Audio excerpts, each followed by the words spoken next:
स्वावलंबनाची वाट सुरू करण्यासाठी नेहमी मोठ्या भांडवलाची गरज नसते. योग्य संधी आणि सरकारचा आधार मिळाला तर ग्रामीण भागातील महिलाही स्वतःचा व्यवसाय उभा करू शकतात.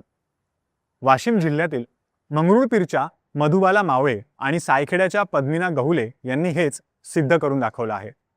पर्यटन क्षेत्रातील वाढत्या संधीचा लाभ घेत त्यांनी महाराष्ट्र पर्यटन विभागाच्या आई पर्यटन धोरणाचा लाभ घेत चारचाकी वाहन खरेदी करून टूर्स अँड ट्रॅव्हल्सचा व्यवसाय सुरू केला.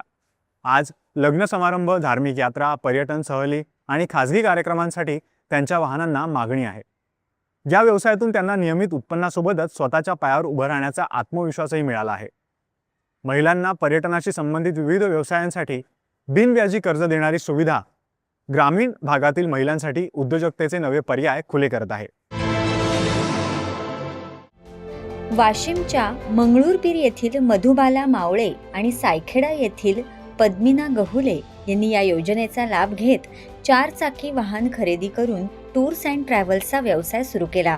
सुरुवातीला मर्यादित प्रमाणात सुरू झालेला हा व्यवसाय आज वेगाने विस्तारत असून लग्न समारंभ, धार्मिक यात्रा, पर्यटन सहली तसंच विविध खासगी कार्यक्रमांसाठी त्यांच्या वाहनांना मोठी मागणी आहे.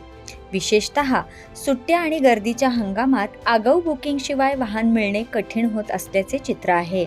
या व्यवसायामुळे दोन्ही महिलांना नियमित उत्पन्नाचा स्रोत मिळाला असून स्वतःच्या पायावर उभे राहण्याचा आत्मविश्वासही वाढला आहे. उद्योग खूप चांगला चालू आहे. आमचा स्वामी टूर्स ट्रॅव्हल्सचा आम्ही बिझनेस सुरू केलेला आहे. त्या बिझनेस अंतर्गत आम्हाला खूप छान चांगला प्रतिसाद लोकांचं भेटत आहे. महिन्याचा आम्हाला 90,000 रुपये इन्कम मिळत आहे गाडीचं.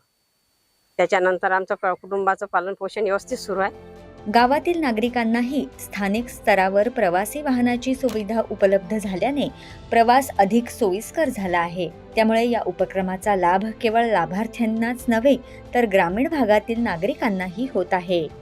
कॉलनीमध्येच गाडी असल्यामुळे आम्हाला ते फार सोयीचं झालेलं आहे आणि वाजवी रेटमध्ये सुद्धा आम्हाला ती गाडी उपलब्ध होत आहे. त्यामुळे काय होत आहे तर कस्टमरचे सुद्धा पैसे वाचत आहे. फार आम्हाला वाजवी दरात ही गाडी मिळत आहे परिवारासाठी आणि त्यांना सुद्धा या योजनेअंतर्गत या गाडीमधून बरंचसं मिळकत मिळत आहे. महिलांना आर्थिकदृष्ट्या सक्षम करण्यासाठी आई पर्यटन धोरण अंतर्गत tours and travels, hotels, homestay, कृषी पर्यटन, बेकरी, कापड दुकान आदी एकूण 15 प्रकारचे पर्यटनाशी संबंधित व्यवसाय सुरू करण्यासाठी बिनव्याजी कर्जाची सुविधा उपलब्ध असल्याचे उपसंचालक प्रकल्प अधिकारी उज्ज्वला काळे यांनी सांगितलं. इच्छुक महिलांनी या संधीचा लाभ घेऊन उद्योजकतेकडे वाटचाल करावी असं आवाहनही त्यांनी केलं. त्यांना आपण 15 लाखांनी त्यांनी बँकेचं कर्ज काढावे आणि त्यानंतर आपण त्यांना त्याचा व्याज परतावा 12% 7 वर्षाकरता देतो आहोत. आई या नावातच मायेचा आणि आधाराचा अर्थ दडलेला आहे. त्या नावाला साजेसा आधार देत ही योजना ग्रामीण महिलांसाठी केवळ आर्थिक मदत न राहता आत्मनिर्भरतेचा आणि सन्मानाने जगण्याचा नवा मार्ग ठरत आहे. दूरदर्शन बातम्यांसाठी रामदास धनगर, वाशिम.